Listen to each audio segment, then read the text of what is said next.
It's such a loaded thing for me, right? I think that everyone should have a healthy sense of self. I think self-esteem, especially in black men, has been under attack, as is masculinity. Having said that, I think that Dame Dash is a victim of two things. The first thing is his own hubris. But the second and most overlooked thing is the fact that he's dangerous to the Matrix. Dame was like, we don't need their money. We've got the partnership. We don't need this. There's two schools of thought, and neither are wrong, but one will always make you skyrocket. And that's getting with the palm-colored people and having partnerships with the palm-colored people. And everybody who has a partnership with the palm-colored people seems to be doing just fine. While Dame, even though he won't make the money because he's staying true to himself and he's putting his own money up, and I do agree, you can't call yourself a boss unless you're willing to put up your own money. Everything I've done has been funded from my own money. There's no loan paperwork you're going to find on me other than my student loans, which were paid. So there's a certain level of autonomy that you have to have, but with that comes a price. And again, I'm not against collaboration. I collaborate with palm colored people all the time, but not ownership in my business. Collaboration, vendors, joint venture partnerships, that's a little bit different. I think Dame has pissed off all the right people in the wrong way. And they don't like the fact that he preached a lot of things that people still don't understand. He's right. You can't give your job to your child. You need to have your own. Look at all the things that he's touched and he's done. You can't take that away from him. And I think that he sometimes runs the same danger that a Dr. And again, this is not me slandering Dr. Umar, but sometimes it becomes about the clips and the sensationalism, and you become a meme as opposed to becoming someone that should be a thought leader, an elder figure, right? And I honestly think that, and again, I can't speak for Dame Dash, but I honestly think a lot of the stuff that happened with him and Hove comes down to how the business was done and who was there collecting. You know, the same person that'll sit, you know, in those same chairs that Dame has sat in, that I've sat in, and say, well, you know, I got to eat. I got to make money. I got to make a living. And it's like, you've never starved a day in your life, Leroy Cohen. You created the 360 deal.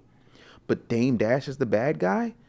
Nah, because the person they tell you is the bad guy, usually there's a reason they're a bad guy. You know, I mean, Marvel said Killmonger's the bad guy. You left a kid in the projects. Mother died in jail. Father was killed by his uncle and abandoned. What does that do to somebody other than create a supervillain origin story? You begin to look at how many things he's saying in between the sensationalism and the pauses and the teeth falling out and the eye patch, and the shenanigans are shenanigans. But once you get past all of that, can you do what T.D. Jakes says and eat the meat and discard the bones? Why don't we have that same level of disdain for people who disagree with us when they're white? Ben Shapiro was on the Breakfast Club.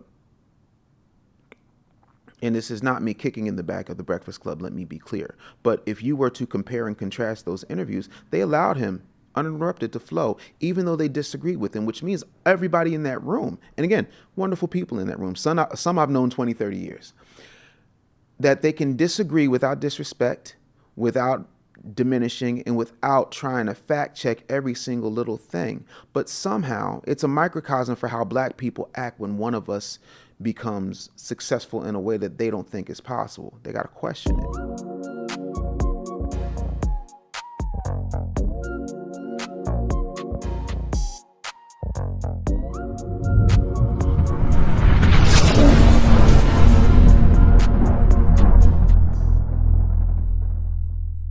Cool. Good people, man. What's up? What's good, y'all? I'm blessed to be your host, Caleb Smith. Man, we got the OG in the building, bro, from Philly. Yes, sir. Man, OG back when I was an intern, man, a long, long time ago, bro. We talking about 6+ years now. Yeah. Always giving out great game, bro. Always seeing what's going on, even when it's craziness. And man, one thing that I can always say, Dave, like, bro, you always speak the truth every single time. Even when it makes people uncomfortable, it makes them fearful, you don't care. You still gonna speak your mind. No. Dave Anderson, how you feeling, brother? Brother, I have not felt this good since the Clinton administration. Looking great too, Thank bro. you, Bro, I man. didn't even talk about that. Looking great. Thank you, man. Bro, even from like the past episode. Oh, yeah. And then even back then, you were losing weight. Oh, yeah. What was that, like 2023? Yeah. 2024? 2024, yeah. January of 2024 was the Yeah. last time in person. Yeah, I've probably lost another 8,500 Wow. pounds since then. Yeah. And we're in what, September of 2025? Yeah. Man. Yeah, man. Man, Dave. Yes, sir. Recently, bro, last Wednesday, Charlie Kirk, Yeah. September 10th. Yeah.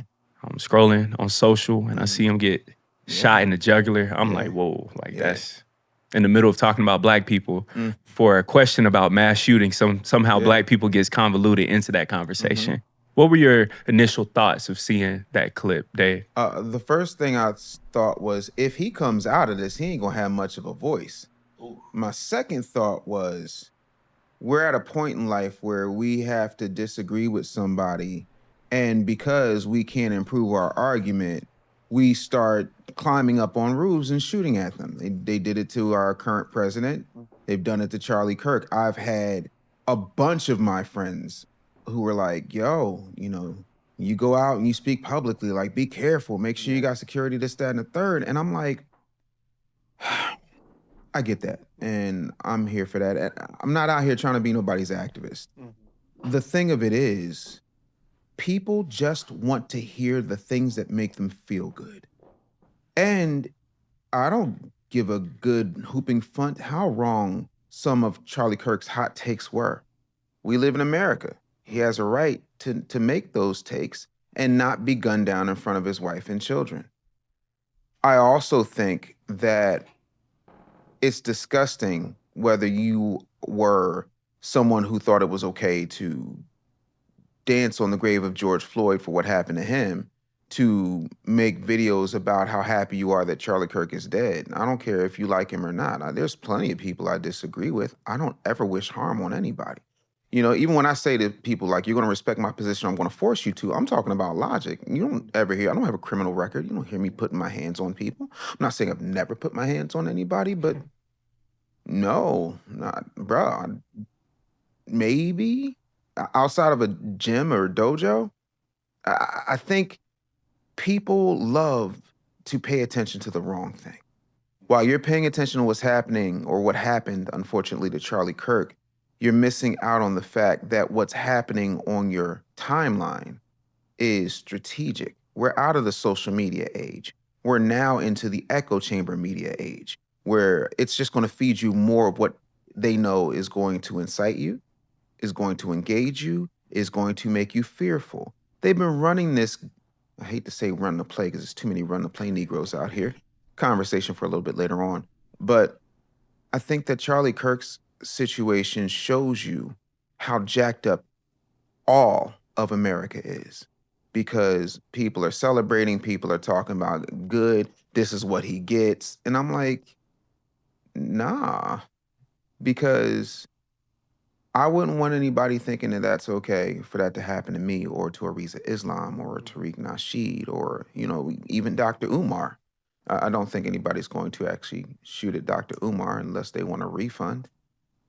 But, you know, I just don't. I mean, there may be some snow buddy daters that might have it out for that man. But aside from that, in all seriousness, I think I ache for his wife.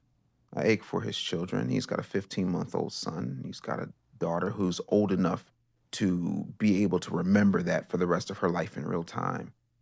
You know, I ache for, you know, our country in that we got to start understanding left wing, right wing, same bird.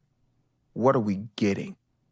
And those are my initial thoughts. I'm honestly still working through them, you know, but it's scary. Like, I'm out here making public appearances, you know. I don't know what other people's security is like.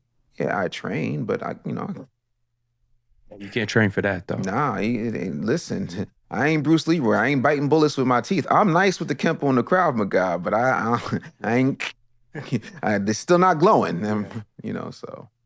Indeed, Dave.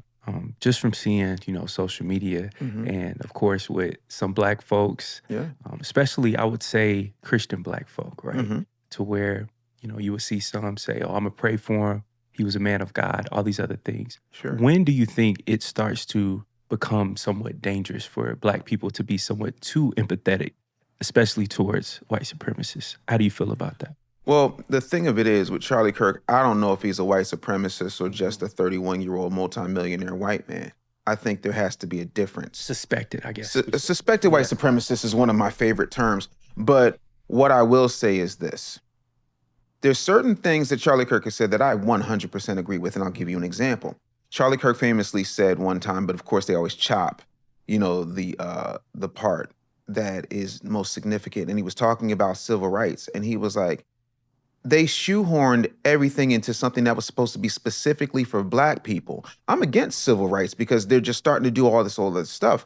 And for me, as a father of two daughters who are athletes, I don't want a man in women's sports and then you labeling it civil rights. See, Black people have spearheaded every single war, every single movement that required any change, from Crispus Attucks taking a bullet to feminism to Occupy Wall Street to Black Lives Matter to this fight for illegal immigrants while they come into sanctuary cities, taking resources from the COVID relief fund, from welfare, and from training programs that should be for densely populated Black neighborhoods.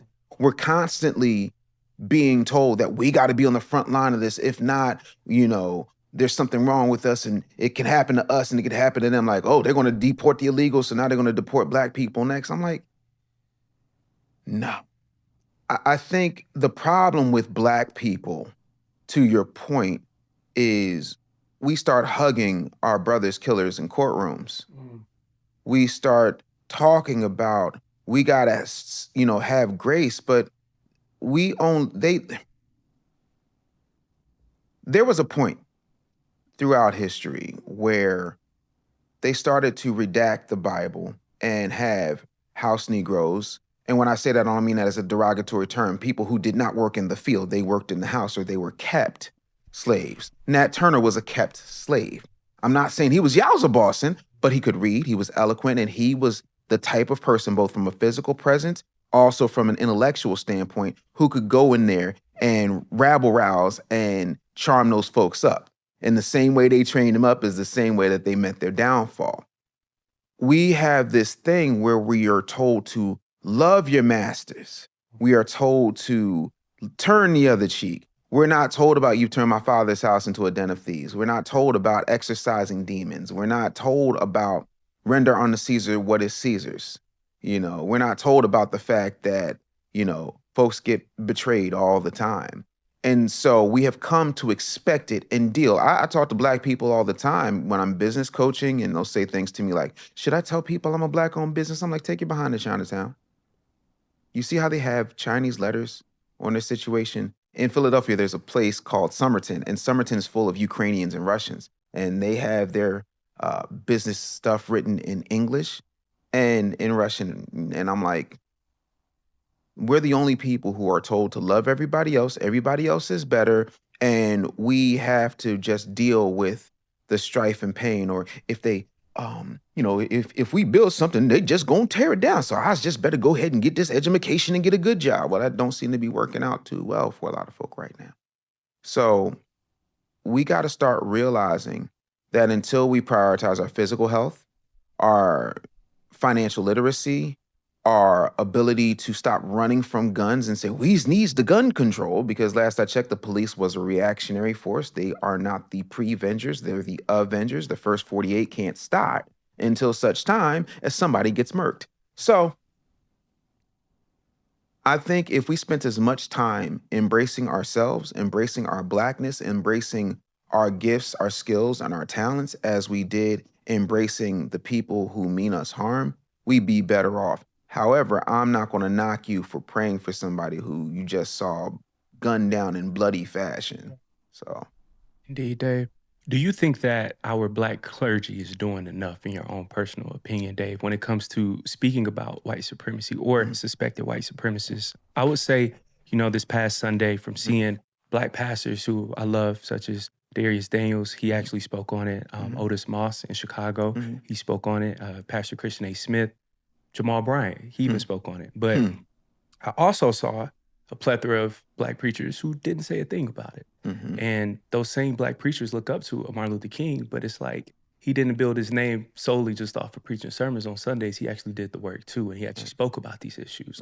Do you think that our black pastors do enough when it comes to speaking about white supremacy? I think the majority of black pastors mean well, but after a while, it's sort of like politics. Hell, it is politics now, thanks to the FBI. And I don't mean the Federal Bureau of Investigations. I mean the faith-based initiatives. So you can't serve two masters.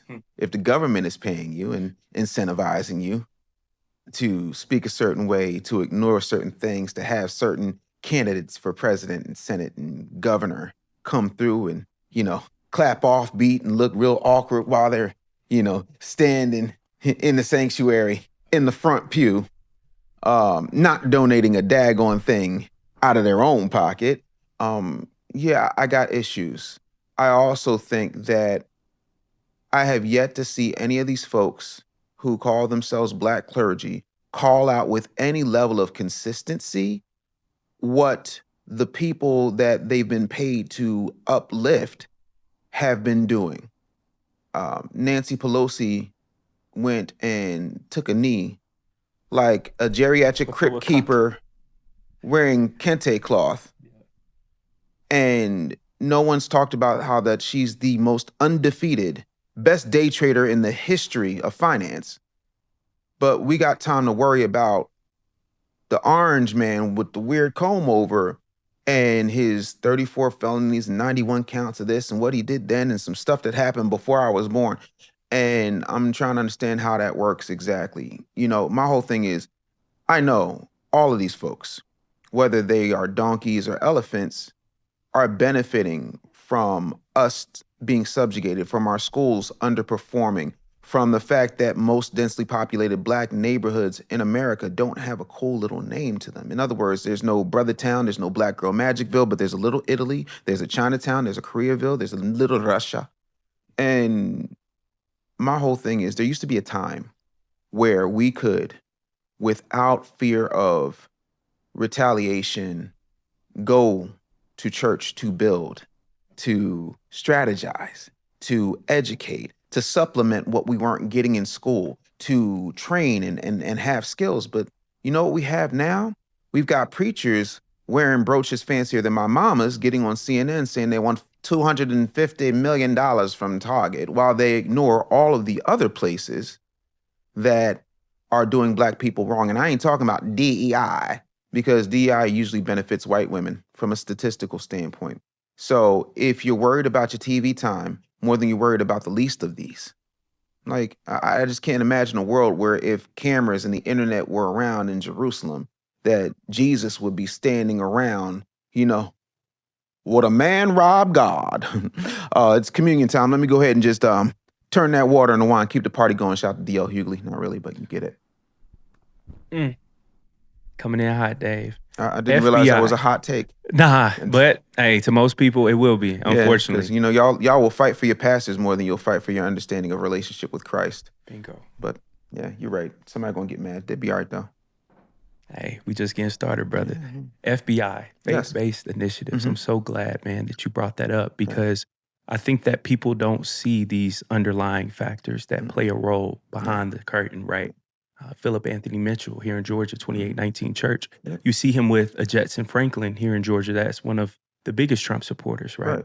Racist rhetoric, all those things, but you see a black pastor that's with him. But people don't think that these same people aren't rubbing shoulders and talking about ideas, and he's being funded by these people. So what exactly are these faith-based initiatives, and what role do they play in the black church? So when you look at this, kind of went back to George W. Bush, and what they did was they wanted to start supplementing the black church. So if you have taken all the jobs out, if you have neutralized any education that is going to equip you beyond a piece of parchment that you could get for 30 cents and 10 cents worth of ink at a Staples, then the only other thing left to attack, since we've already attacked your diet, we've already attacked your family, the only thing left is to attack your faith.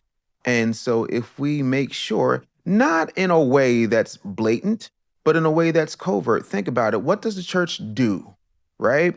So between $33 and $38 million on average comes out of the black church. Comes into the black church every Sunday in tithes and offerings. That's not my figure. You can check it out on Black Enterprise. So I guess Black Enterprise is lying too, right? And I know there's going to be somebody that says, well, not all churches get that. It's an average spread out that includes all the mega churches, blah, blah, blah. So then you give them a bike fare, right? You give them low-level credit repair, but no real financial literacy. You give them some bake sales, but never a garden. You give them job fairs for dead-end jobs that are never going to get them out of that situation well enough to get out of their situation or make their situation, when I say situation, read neighborhoods better, because they don't want that. It's enough to make it look like there's effort being made, but it's not enough to get anywhere. To put it another way, right now, the black church has been co-opted one way or the other, either through greed or government, into running 26.2 miles on a treadmill at a Planet Fitness. Yes, you've run the equivalent of a marathon, but when you hit stop on the machine, you're exactly where you always were. So that's how that works. And the government has been doing this to black people since the beginning of the government. Hell, you can even go 50 years and look at what feminism did to the black family. You tie feminism, which was funded by the CIA, that's not a conspiracy theory, it's an actual fact. Gloria Steinem said out her own mouth. The Central Intelligence Agency, which is the spy unit of the federal government, why do they have an interest in women's liberation? Where is Dr. You don't find that suspicious? You don't find that suspicious? You don't find that suspicious? I had to do it three times. Yeah. Got to do it three times, sure. Dr. Umar. But we keep coming back here. We keep coming back to this thing where the churches, the dispensaries, the liquor stores are functioning phenomenally, but our neighborhoods look like hot trash truck juice. That does not make any sense. How often, and I don't know because I haven't been to every church in Atlanta, but I've been to a couple, preached at a couple, probably won't be invited back. However, I'm trying to understand how many of these churches are talking about what Georgia Power is doing to the residents here. Is there a lot of that happening? Nope. You don't, never mind. So it's like they're bought and paid for. These people are chosen. And when people start to get off of the plan, you'll notice that these churches have more checks and balances than our government, because the church in and of itself has a board. The same way they replaced Vernon Johns with a young upstart preacher who didn't have any bad habits, who wasn't going to piss off the white folks and was going to be nice and good and respectful and respectable. He's going to protest, but in a peaceful way. They replaced him with a guy named Martin Luther King. Yeah, that's what they do. They replace anybody that starts to rise above what they want you to be. And so trying to work within that system is crazy. I'm not a big fan of it. And, Jesus said himself, where two or three are gathered, there I am in the midst. So why do I need to come for the lights and the smoke show and the building fund collection and, Lord, and you want to talk about sissies and all this other stuff, but your choir director's flaming, respectfully. Dave, what does the future of the black church look like to you? What do you think it'll be, let's say, 20 years from now? Because it's changed so much. I grew up in the church. It's changed so much from the early 2000s when I was a little kid in church. Now it's completely different. It's way more theatrical. Sure. Everything's a big performance. So what do you think the future of the black church Have you ever seen a show on HBO Max called The Righteous Gemstones? I haven't, but I've heard of it, though. You should watch it. Yeah. It's the same, oh God, I can never think of his name, but he's in everything. He's absolutely hilarious. The dude who came up with that show. To me, that's where it's going. It's bigger. It's kind of like watching WWE when I was a kid versus what I see now when I go. It's Y'all bigger. had what, like WWF? We had WWF. Yeah, before it was WWE. We had Hulk Hogan. Let me tell you something, brother man. What you gonna do? And the thing of it is, the spectacle gets bigger, and it removes the ability to touch families like it used to because they can't afford it. I mean, that's the only way I can put it to you. A WWE ticket, I used to be able to go ringside and sit for like, $200, $300, maybe $500 depending on the venue. Now, man, it's like It's a down payment on a house to get a VIP experience if you don't know somebody. I mean, I know a lot of pro wrestlers, but I'm just saying it. And I'm not mad. Get your money. But it's the same thing with church. I've been to churches where they have VIP seating because of who I was.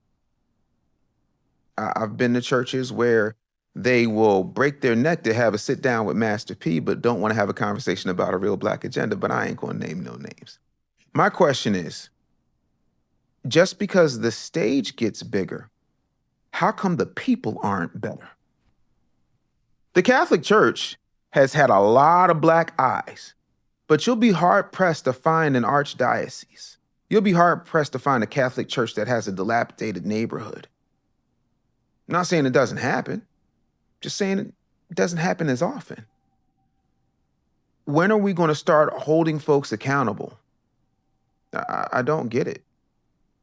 I just don't. I think that in the next 20 years, what you're going to see is more spectacle. You're going to see more preachers. And this stuff goes back to civil rights. So you had all these people, right? So you had a reverend.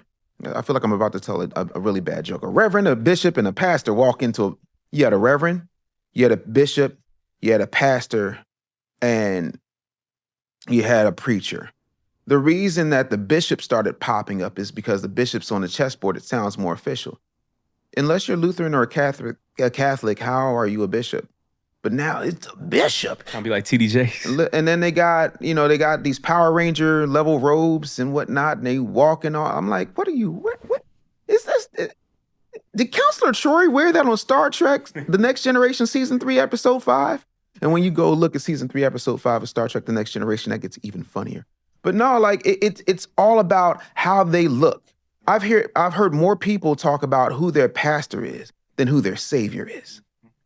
That's problematic. And most of them, from what I've seen, and I haven't seen them all, so I don't want the not all police to come drag me in the comments, even though they will. Most of them do not encourage you to read your Bible. Because if you actually read the book, you get free. You'd understand that Jesus, if you were to run his stats like he was LeBron, he had hundreds of assists.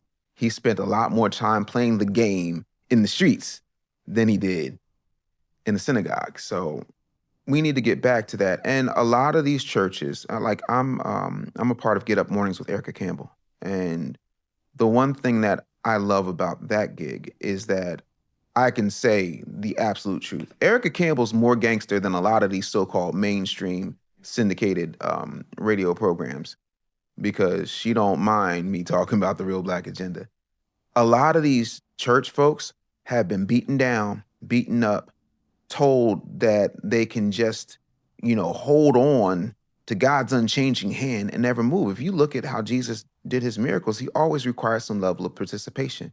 Gather these barrels, take up your bed and walk. Lazarus, come out. Peter, come to me. Like, at some point, Gotta do something. You got to do something. When are you going to move towards God? And that's not what's being taught. What's being taught is, well, we've got the annual golf outing and the Pro-Am this, and we got Reverend Dr. Do Funny flying in from Mount Olive Missionary. I'm going to see you later Baptist Church. And it's like, come on, man.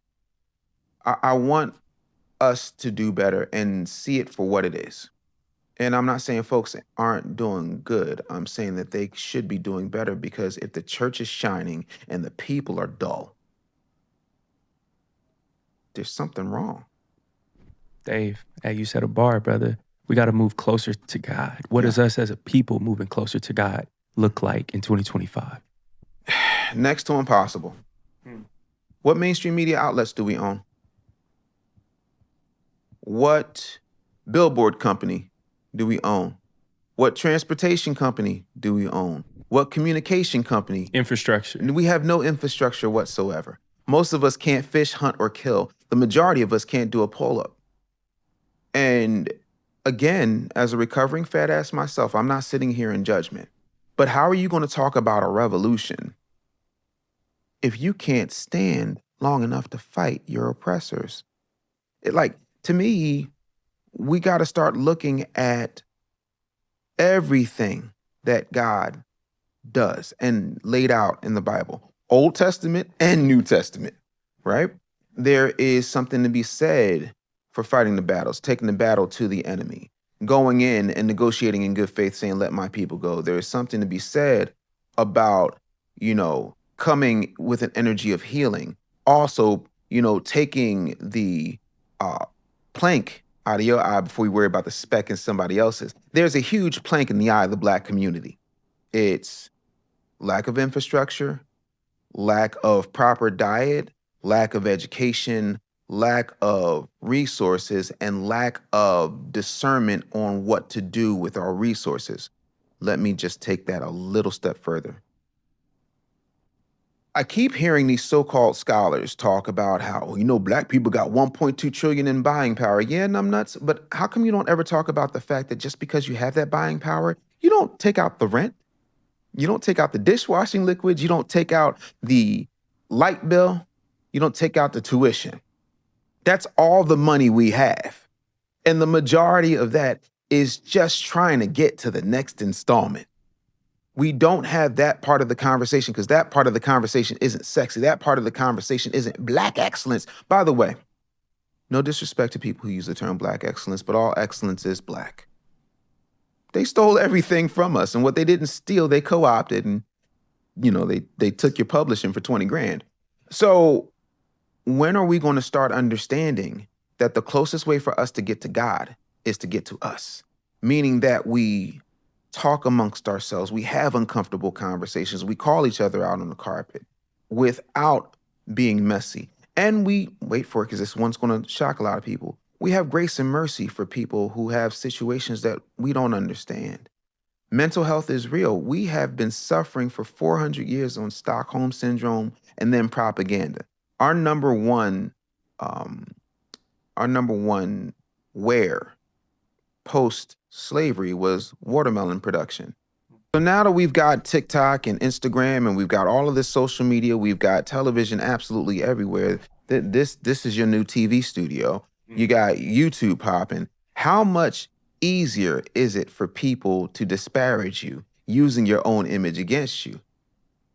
That's what's happening with record labels. That's what's happening with what Andy Cohen is doing. That's what's happening with these mainstream media shows. That's what's happening absolutely everywhere. And we're too conditioned by it to realize that that's what's happening, because people will say, well, no, it's just my guilty pleasure. And I like the reality television. And I like this type of hip hop, and Sexy Red is fun. Sexy Red is fun. I think Sexy Red's a blast. However, I think we need a little bit more balance in the force. And because we don't own, there's no such thing as a Black record company. Not one. All subsidiaries. Who? What? All subsidiaries, like a QC, right? That's signed to a major. Like, that's just all distribution. It's not like an actual label. Yeah, the labels are great, but there's a difference between a label and controlling the means of distribution and production. Somebody said in some comment for some show, I do a lot of shows now, which is cool. I'm tired all the time, but he said, well, no, because Bad Boy distributed by Sony, and then what about Rap A Lot? Distributed by Sony. Like, and again, that's nothing to take away from Puff or Jay Prince. It's about control. We build record companies and then they say, we're not gonna let you do that. Or we'll just buy you out and then we'll make it into what we want it to be, which is a shell of itself. What artist right now signed to Motown that you just checking for? Just name one, anybody. Motown not being the biggest, like, that still doesn't make sense to me, bro. Like, they had it. Yeah, they had it. Wow. The thing of it is, bro, God, this is gonna sound really old, so forgive me. Sid, do not laugh at what I'm about to say. When I was your age, I used to tell people, man, these old people gotta move around. Like, these 40 and 50-year-olds, they gotta go. They don't know what they're talking about. And I'm not saying I wasn't right, but Father Time is undefeated. And Father Time comes with his little brother, Irony. And Irony will teach you that you need elders for wisdom and counsel, and you need young people for war. I'm leaning towards the elder part of my journey now. I'm not the cute kid anymore. I'm not the upstart. I'm not here to, I'm still kicking in some doors, and according to some people, I'm kicking their backs in, but this is a young man's game, bro. And all I see right now is everybody's playing individual ball. Nobody wants to just say, you know what? I got this on lock over here. I got music production over here. Do you know what we could do if we got this? I'll give you an example. You can look this up. There was a time when Olympic gold medalist Kurt Angle left the WWE and he went to TNA. And he literally won every belt, including the tag team belts in TNA. He had all the gold and he laid it in the ring. And there was this group and they called themselves the Main Event Mafia. It was like Scott Steiner and Booker T and Kurt. It was all these folks. And they ran things because they understood the importance of collaboration. It's what makes the bloodline so good in WWE. Even though the bloodline is technically broken up, look at the ripple effects of everything they created. We don't have that anymore. And we need to get it back. If we focus, again, everything that we want is on the other side of our egos. Everything that we want is on the other side of, I don't like this person. Do you know how much business I do with people I can't stand? And I don't mean in a frenemy, high school Regina George type of way. I mean, I ain't got to mess with you personally. I wish black people would get off of that because you don't have a problem working with people you don't like. If I'm lying, explain your white boss. I'm sorry, you had another question. Dave, I'm here so I won't get fined, bro. Like, you just flowing, man. Seriously though, great conversation. Like, how you going to be mad at somebody, but you don't have that same smoke for your boss? Because you need this job. Being black is a job, but don't nobody have that conversation. We just don't want to learn how to monetize it. And then you listen to scammers who show you that entrepreneurship is about being a rock star and, you know, sitting down with Steve Harvey 15 times a month. No diss to Steve Harvey. I think Steve Harvey's great. But entrepreneurship is having more month at the end of the money sometimes. Entrepreneurship is having $724,000 in unpaid invoices. Entrepreneurship is having black people look at you because they can't fathom that you have the things that you say that you have and you don't apologize for them under the whole, who does that Negro think he is? I don't like that. Oh, the heck is this? Is this Belly? Are we on the plantation? I don't like that uppity Negro. So until such time as we start focusing on all the things we have and bringing those things together without worried about who's the leader, right? You've been on a plane recently.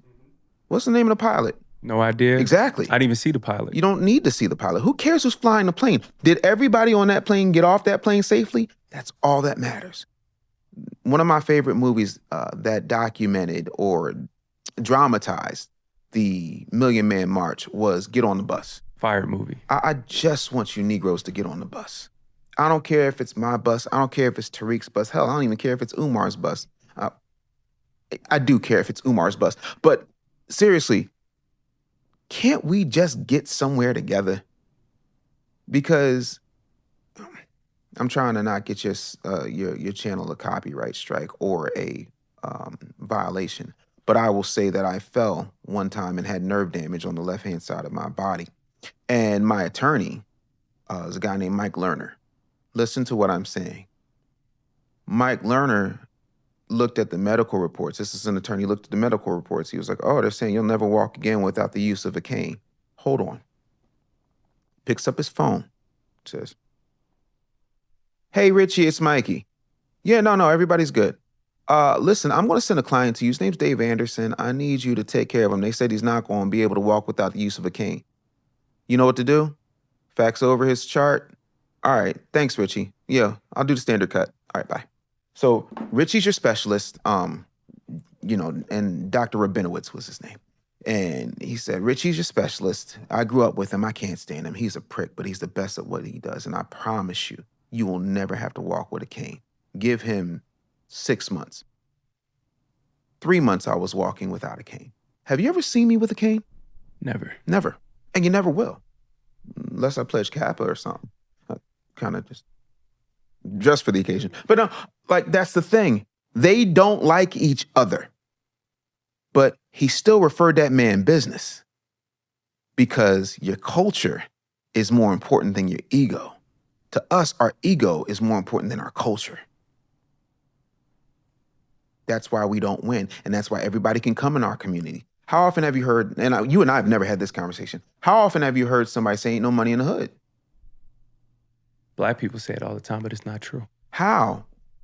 Let's take emotion out of it. Let's take we shall overcome out of it. Let's take the glorification and the love of the ghetto out of it. And let's talk stats. McDonald's is the largest landmass owning corporation on the face of the planet. They are a real estate business. McDonald's will tell you where to build. If you think I'm lying, go watch The Founder, phenomenal movie. Shout out to Michael Keaton. Did he get an Oscar for that? He should have. I digress. They will not build a McDonald's in a place that is not a guaranteed profit center. Neither will Dunkin' Donuts. Neither will Krispy Kreme, neither will Chick-fil-A. So why are all those things in the hood if there's no money there? Oh, could it be that there's no money because we don't value each other or we don't see value in each other the same way we see value in the white man, the Asian man, the Arab man, and the non-foundational Black American? Maybe that's it. And the reason they call it a hood, it's not short for neighborhood, it's the fact that they're just pulling the hood over your eyes and you're not seeing that if we had us, we would not need them. And that's what we need to practice. And everybody says group economics, but before you get to the economics part, you have to have a group mentality. The only time we have a group mentality is in the comment section. That's it. Ego. Hearing that word, brother, instantly I thought about Dame Dash. Sure. His Breakfast Club interview, I'll probably say play like the first 24 minutes. After that, I couldn't take it no more. Right. Seeing his ego, right, in Sure. real time and, Right. you know, thinking about as a kid, like seeing him with Hove, Rockefeller, killing that. And it's like, you could be from that. And now seeing Hove, how well he's doing, Biggs, how well he's doing. Everybody else that was in that unit is doing great. They're still together except for him. How detrimental can it be, especially for young Black entrepreneurs, to not check our egos? Because then you could turn into that older person that's still acting like how you were in your 20s. It's such a loaded thing for me, right? I think that everyone should have a healthy sense of self. I think self-esteem, especially in Black men, has been under attack, as is masculinity. Having said that, I think that Dame Dash is a victim of two things. The first thing is his own hubris. But the second and most overlooked thing is the fact that he's dangerous to the matrix. Dame was like, we don't need their money. We've got the partnership. We don't need this. There's two schools of thought, and neither are wrong, but one will always make you skyrocket. And that's getting with the palm-colored people and having partnerships with the palm-colored people. And everybody who has a partnership with the palm-colored people seems to be doing just fine. While Dame, even though he won't make the money because he's staying true to himself and he's putting his own money up, and I do agree, you can't call yourself a boss unless you're willing to put up your own money. Everything I've done has been funded from my own money. There's no loan paperwork you're going to find on me other than my student loans, which were paid. So there's a certain level of autonomy that you have to have, but with that comes a price. And again, I'm not against collaboration. I collaborate with palm-colored people all the time, but not ownership in my business. Collaboration, vendors, joint venture partnerships, that's a little bit different. I think Dame has pissed off all the right people in the wrong way. And they don't like the fact that he preached a lot of things that people still don't understand. He's right. You can't give your job to your child. You need to have your own. Look at all the things that he's touched and he's done. You can't take that away from him. And I think that he sometimes runs the same danger that a Dr. And again, this is not me slandering Dr. Umar, but sometimes it becomes about the clips and the sensationalism, and you become a meme as opposed to becoming someone that should be a thought leader, an elder figure, right? And I honestly think that, and again, I can't speak for Dame Dash, but I honestly think a lot of the stuff that happened with him and Hove comes down to how the business was done and who was there collecting. You know, same person that'll sit, you know, in those same chairs that Dame has sat in, that I've sat in, and say, well, you know, I got to eat. I got to make money. I got to make a living. And it's like, you've never starved a day in your life, Leroy Cohen. You created the 360 deal. But Dame Dash is the bad guy? Nah, because the person they tell you is the bad guy, usually there's a reason they're a bad guy. You know, I mean, Marvel said Killmonger's the bad guy. You left a kid in the projects. Mother died in jail. Father was killed by his uncle and abandoned. What does that do to somebody other than create a supervillain origin story? You begin to look at how many things he's saying in between the sensationalism and the pauses and the teeth falling out and the eye patch, and the shenanigans are shenanigans. But once you get past all of that, can you do what TD Jakes says and eat the meat and discard the bones? Why don't we have that same level of disdain for people who disagree with us when they're white? Ben Shapiro was on The Breakfast Club. And this is not me kicking in the back of The Breakfast Club, let me be clear. But if you were to compare and contrast those interviews, they allowed him uninterrupted to flow, even though they disagreed with him, which means everybody in that room, and again, wonderful people in that room, some I've known 20, 30 years, that they can disagree without disrespect, without diminishing, and without trying to fact check every single little thing. But somehow it's a microcosm for how Black people act when one of us becomes successful in a way that they don't think is possible. They got to question it. I've been behind companies that nobody knows I was behind. And I remember one time I had revealed to folks that I was behind a particular company, and they said, well, I don't see a name on the masthead. I said, that's by design. You'll never see my name on the masthead. But here's my paperwork. Why do we have to prove so much to people? Like, we have to run faster, jump higher, spit farther than anybody who's palm colored. And the people we have to do the most proving to look like us. Nobody ever decided to what's the word I want to use? Vet or check Gary Vee. Nobody sat there, and there's been 1,000,001 things that Ben Shapiro has said that have been problematic at best and downright Blackophobic, if that's a word. If not, I'm making it. Blackophobic at worst. Yeah, and still he gets all the deference and respect, not somebody that created an era of hip hop. Was going to be Aaliyah's husband. That man doesn't deserve a modicum of respect. You know, and again, I think people choose who they want to disrespect because they think they can. And it's not my job to judge nobody. It's not my job to be the person be like, oh, look at them and how they messed up. I'm not on that. What I am saying is I think that people need to do what George W. Bush said in his last interview, which was this. Lady says to him, Hurricane Katrina happened on your watch. Kanye says you don't care about Black people. 9/11 happened on your watch. How do you think your presidency is going to be viewed in retrospect? And George W. Bush, who I got a lot of issues with, No Child Left Behind, the levees breaking, there's a lot of stuff I don't agree with the man about. But he leaned back, cocked his head. He said, you know, history is going to be kinder to me than you're being right now. To that point, I ask you, would you rather have George W. Bush or Donald Trump? There's a lot of people say we take Bush over Trump any day. But what did they do? The same play they ran on Bush, they running on Trump. It's the same thing. When the guy is not the guy that you want it to be, it's okay. Because Joe Biden's racism is completely okay. This is a man that eulogized Robert Byrd, who was an exalted Cyclops in the Ku Klux Klan. This is a man who counted Strom Thurmond as a mentor. This is a man that rubbed elbows with the Clintons.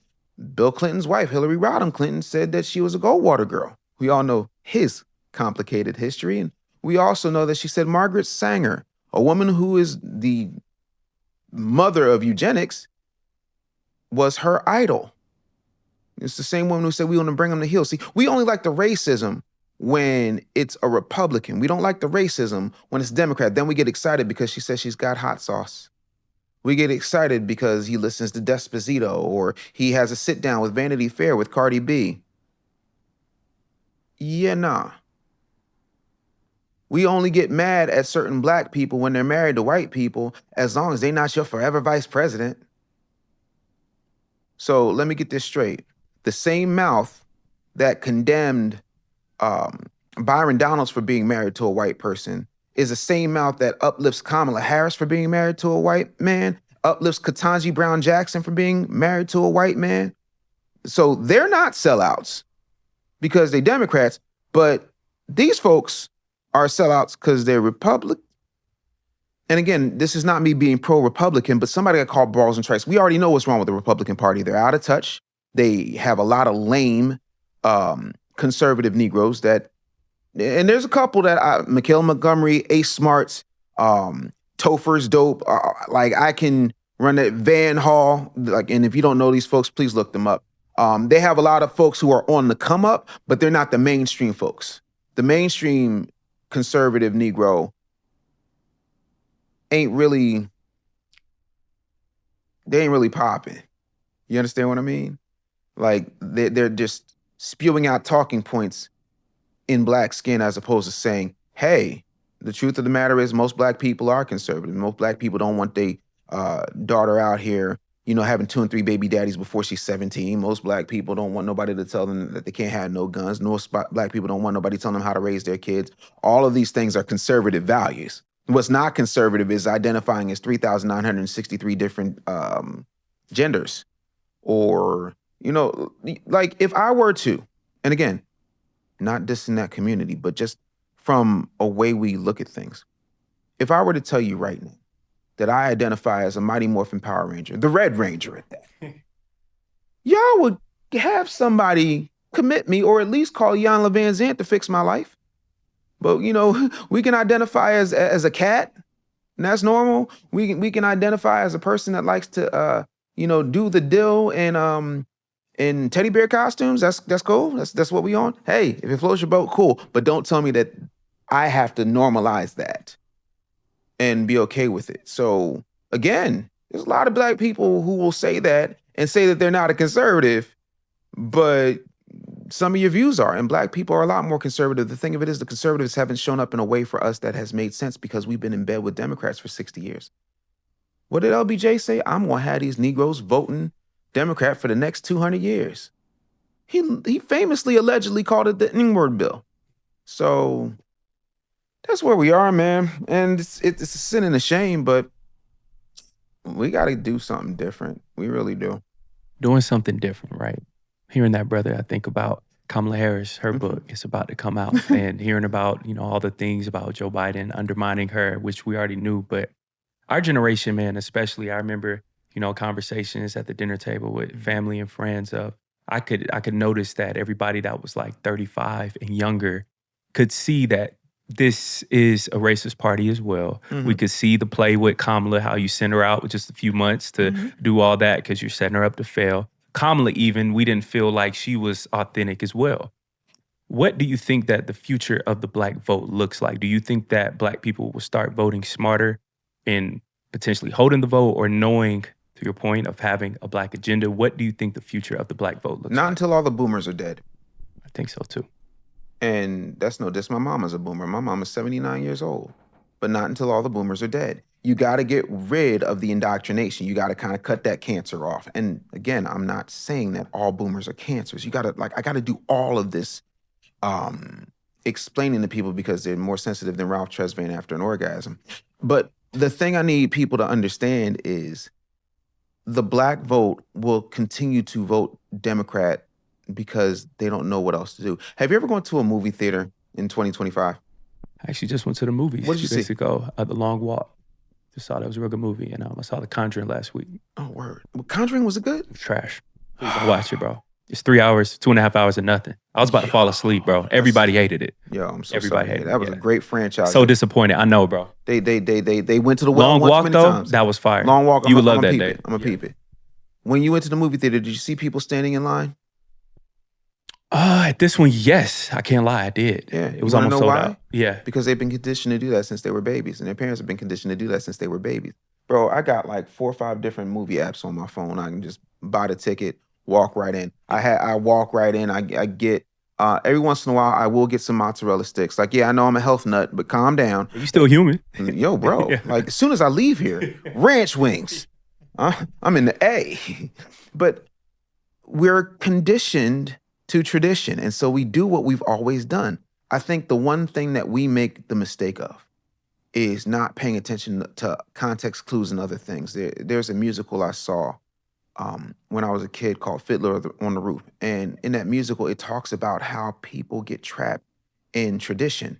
And anytime you try to break tradition,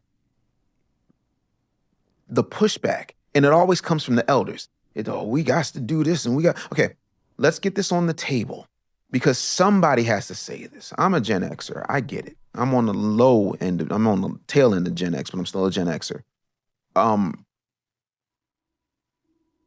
My parents and my grandparents and my great-grandparents fought for the right to vote, fought for civil rights, all of those things. Absolutely. Not taking it from them.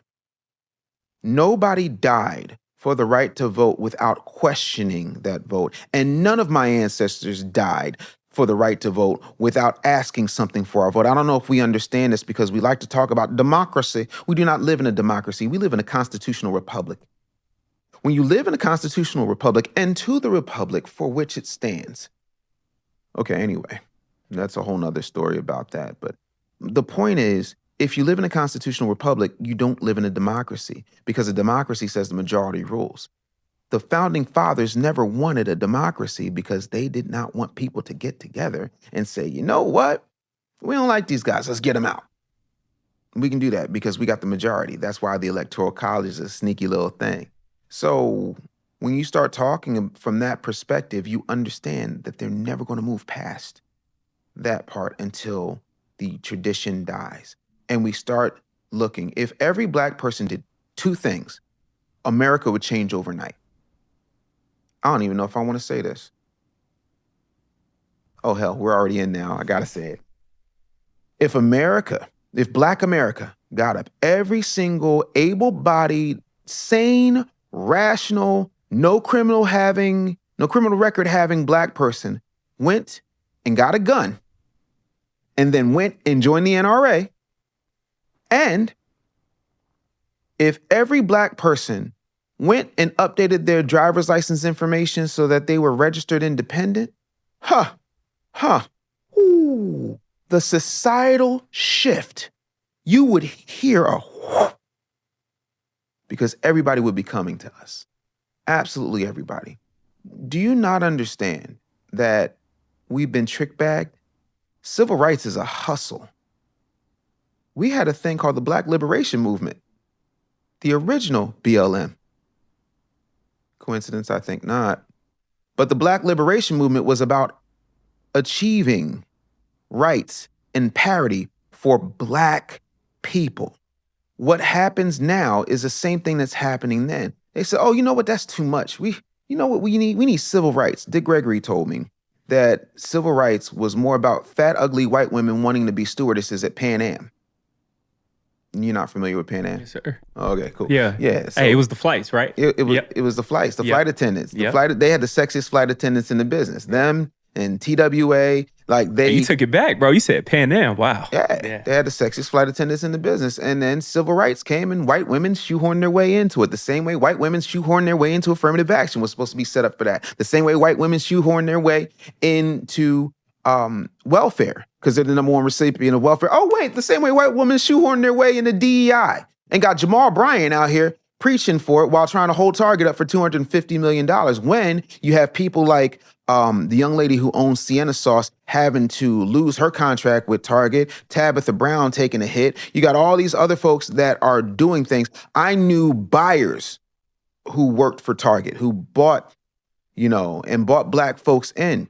And then you got Al Sharpton, who makes allegedly $3 million per annum at MSNBC, taking Black folks from Target over to Costco, even though Costco has about 3 Black products in a quadrant of all of their stores. Not in every single store, in a small little quadrant out of all of the possible stores they could have it. When Target had their DEI situation set up, they no longer needed it because it was their policy. And nobody has that conversation. The head of the DEI was a Black woman. And then on top of that, when you go to Chick-fil-A and you ask them for one more thing of Chick-fil-A sauce, what do they say to you? My pleasure. Exactly. If you say, hey, can I get a little bit more ice in my lemonade? My pleasure. Okay. It's in them. They don't have to refer Have to... a blessed day, too. Yeah, have a blessed day. It's Wow. in them. They closed on Sundays because they have Christian values, right? When something is in you, you don't need to make a declaration about it. That's it. When people walk around to me, I'm a boss, I'm this, I'm that, I'm him. Again, I did. Sometimes I do feel like I'm him, but you don't hear me saying it. You know what I'm saying? So if it's in you, it don't need to be on you. And that's what happens. But the truth of the matter is, a lot of these boycotts, a lot of these things are selective Negro outrage syndrome, all for cash. And if you don't, and again, this is not to kick Jamal Bryant in the back again, but he's running the same play. Have you ever seen a movie called A Time to Kill? I've heard of it, but no, I've never seen it. Please watch that movie. When you clip this part, I want you to insert scenes from A Time to Kill. There's a scene where there is a civil rights leader talking to a preacher, and he takes the preacher in the back room and he says, listen, we're going to go ahead and we're going to make this thing happen. And there's a guy played by Samuel L. Jackson named Carly, and Carly is on trial for killing the people who SA'd his daughter. His daughter was like 7, 8 years old. And like they did her so dirty, she will not be able to bear children. So he did what a father would do. You know, what a masculine man would do. You know, the thing that we constantly get on trial for in the comments and for every think piece in the world, being a man. And so he was on trial, right? He was on trial. I've seen this movie before. He had a lawyer played by Matthew McConaughey. Yep, I got you. I've seen it. And they bring in these fancy, high-powered attorneys to come in because they want to make this a civil rights thing. And they said, well, if that's his money for his legal defense, then he can choose any lawyer he wants, right? Yeah, of course he can. But we got this lawyer right here we want you to do because we with the NAACP and I marched with Dr. King. See, it's the same hustle. The same way that fictional NAACP branch went to the preacher and then started talking about civil rights and Dr. King and legal defense and got a fancy lawyer to come out, is the same way Jamal Bryant is wheeling out Jesse Jackson talking about DEI and helping illegals. I'm waiting for somebody to tell me how that's wrong. I'm just, again, if I'm wrong, I'll apologize, but did he not wheel out Jesse Jackson? Have you not seen Jesse Jackson hanging there, slunched over, civil rights icon, whether I agree with some of the things he did or not? He's still an icon that needs to be respected. I almost lost my job over Jesse Jackson one time because he stood on business in 2001. Said, we got to get Strom Thurmond out. And my white bosses in North Carolina had a fit. Like, that's the Jesse Jackson I'm with. You know what I mean? But you're using him. And I've seen other people running for different offices, Senate, just having Jesse Jackson sit on the couch while they stand over him, like, let me try to get some of his mojo. Like, they're siphoning his energy and his credibility because he what? Marched with Dr. King. Coincidence? No. It's the formula. It's like putting together a boy band. You got the big brother type. You got the tough guy. You got the cute one.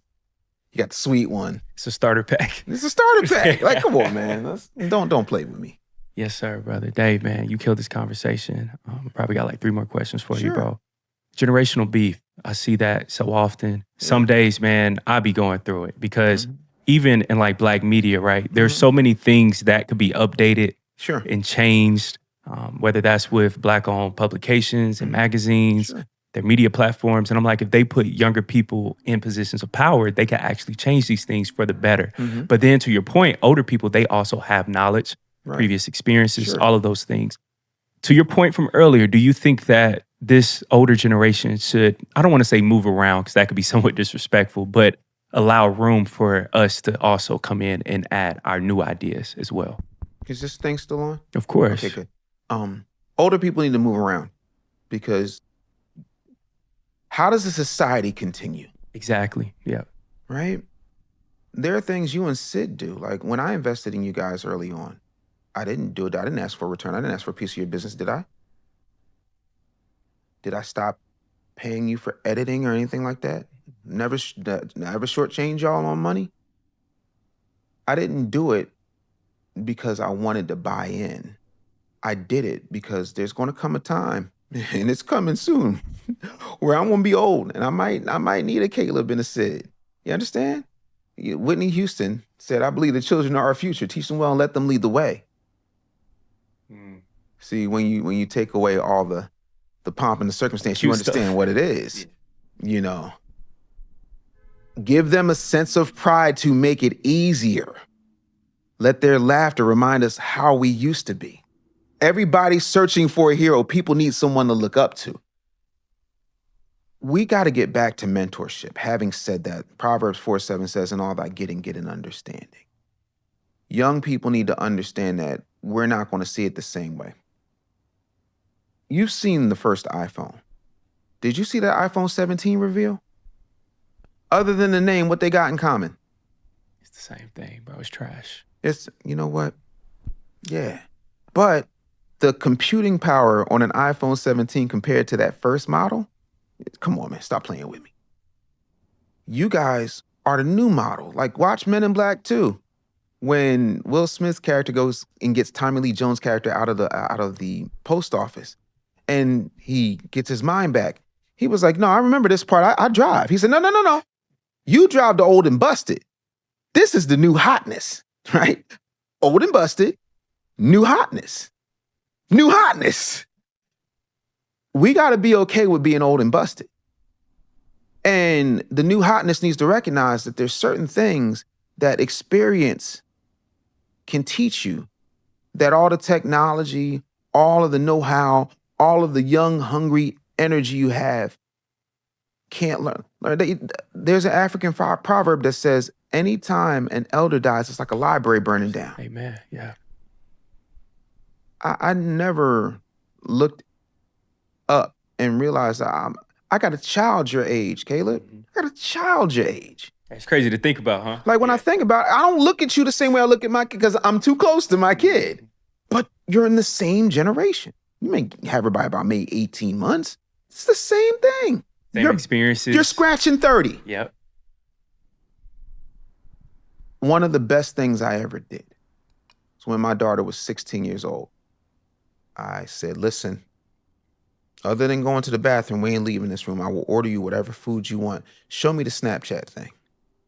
And she showed me everything about Snapchat, and I wrote a book off of that because I wanted to understand.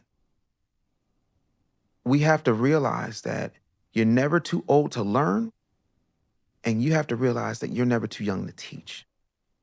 And we also have to understand that if we're teaching each other and we're learning from each other,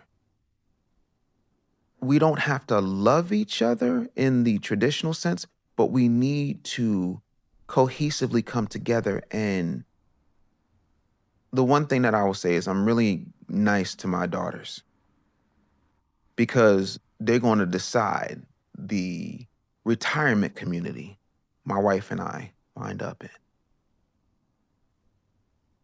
Even with that, the hardest thing as a parent to do, a parent of an adult, is to watch them learn lessons that you had to learn the hard way. You understand what I'm saying to you? I think we've got to understand we need each other. Every other community, and it used to be in this one, we used to be the most married. We would revere our elders. There was no such thing as an old Black woman waiting on the bus alone.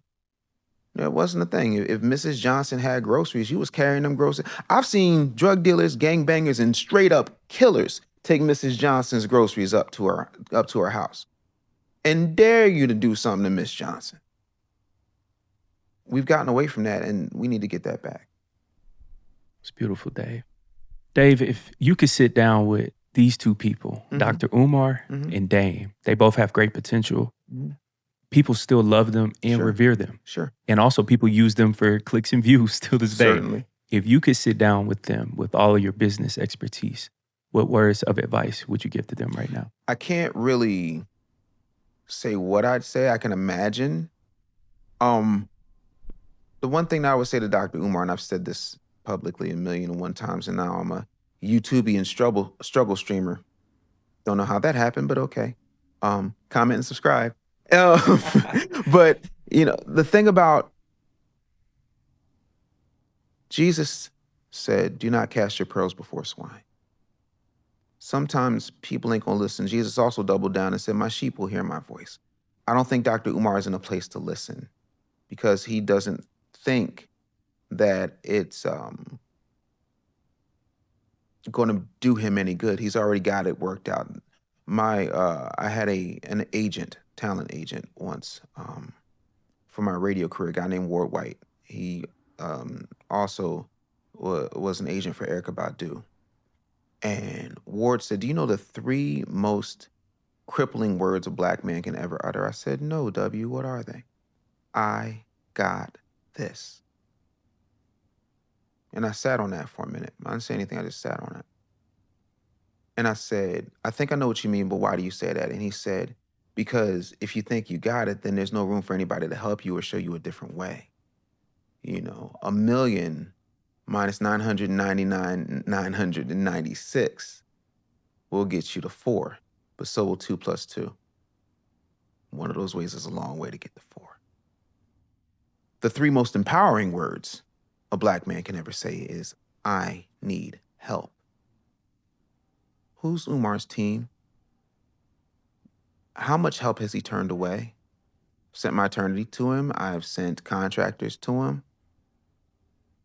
He don't want no help. I know webmasters. I know people who said they were going to refurbish buses, but he does not want the help, which makes people think it's a grift. Now, when it comes to Dame, that's a tough one because I think there's so much to learn from him because I don't know everything. Like I sat under the learning tree of a lot of people, Les Brown, Master P, a whole bunch of folks. I don't know everything. I never claim to know everything. I'm learning every day. And there's things I probably said the last time I was here that I now disagree with. And there's things this time before that one that I disagree. Like Shakespeare says, second thoughts make liars of us all. But I think that there's so much that Dame has done right that it's valuable. And I think there's a lot of things that Dame could do better at, such as public relations, such as understanding that you can't always kick everybody's back in. And I'm a habitual line stepper. I don't mind that. Like habitually, I'm stepping over it. But I think with Dame, what he needs to do, if I were him, I'd fall back. I ride into the sunset and I would be pulling the strings and I would put Boogie or one of my other kids, you know, like the one he had with, I think, Rachel Roy, I would put them in position where they're the faces because at this point, your brand is just, I will always take Dame Dash seriously, but there's too many people who treat him like a meme. There's too many people who do not recognize him as an icon, and there's too many people that do not understand what his value actually is. So he'll have to be the man behind the curtain, no different than the Wizard of Oz.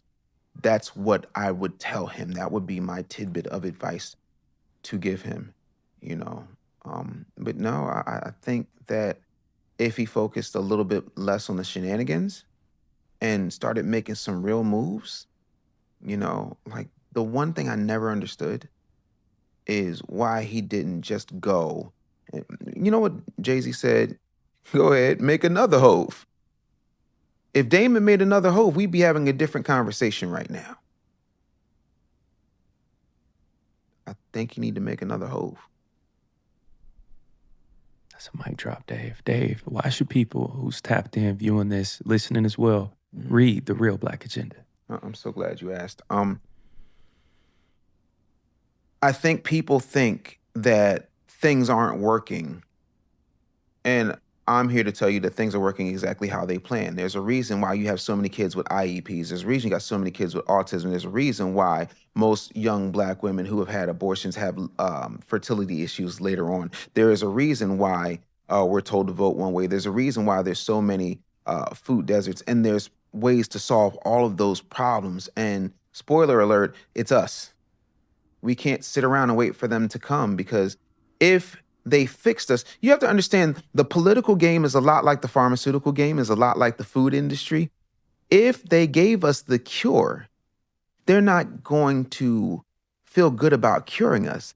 They're going to feel horrible about losing a repeat customer. They're going to feel horrible about losing a repeat customer. So in this book, I talk about all of those things. I talk about how we have so much effort put into jailing us, so much effort put into aborting us, so much effort into leaving our women attacked and barren. Because if you get pregnant and you are a young 16-year-old girl, let's say, what option do you have? You carry it and have the shame of your family because, you know, mama's working 2 jobs and, you know, your dad is going to be disappointed. Daddy's going to go out and kill the boy, whatever the case. We don't have as many medically competent, culturally competent healthcare centers in the hood. But you can find a Planned Parenthood or an abortion clinic within a 5-mile radius of any black neighborhood in any town, USA. I don't care how many black women they throw in mainstream media talking about we're changed and we do more than that. If the Ku Klux Klan decided to make KKKFC, you eating that chicken? No, sir. Why not? They don't have my best interests at heart. But they're tasty. They changed their ways. They still don't care about me. Oh. So they want to kill me. Oh. Yeah, that's why I think you should read this book. And I highly recommend you go to therealblackagenda.com, check out the book. Also, if you buy the book from therealblackagenda.com, I am going to be giving away the audio book. If you haven't heard the audio book, it's cool because there's a lot of stuff I didn't put in the book. And so I make up for it by going off script in the audio version of The Real Black Agenda. But this is the toughest book I've had 23 books, 22 consecutive bestsellers. And this one is the hardest because it has the word black on it. This one is the hardest because people don't want to have an honest conversation about our problems and how to fix them.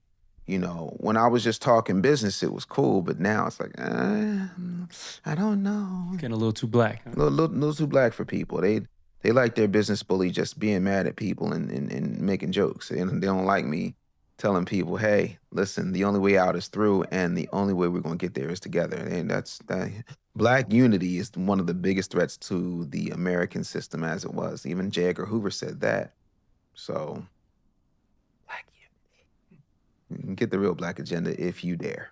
Dave, man, I'm so appreciative and humbled, man, because this conversation, it was needed. You flying down here while you're in town busy. I appreciate you stopping by, man, coming to the studio, all of that. But brother, keep killing them. I appreciate this conversation. I'm trying to maim them because killing ain't working, bro. It's not working. It's not working.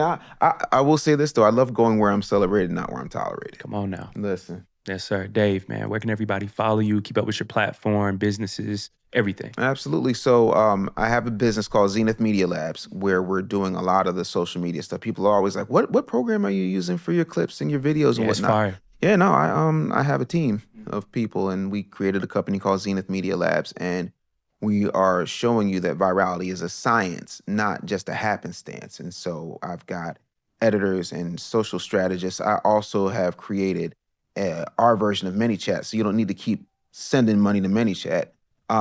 You can send it to my black ass, and you don't have to continue to worry about it. So our clients get that as well. You can follow me on all social media platforms at The Business Bully. You can go to therealblackagenda.com, and I'm trying to hit every single black bookstore I can with this book. I'm trying to have every possible conversation. Me and Frank Zanu are about to sit down to talk about how African Americans don't have any culture.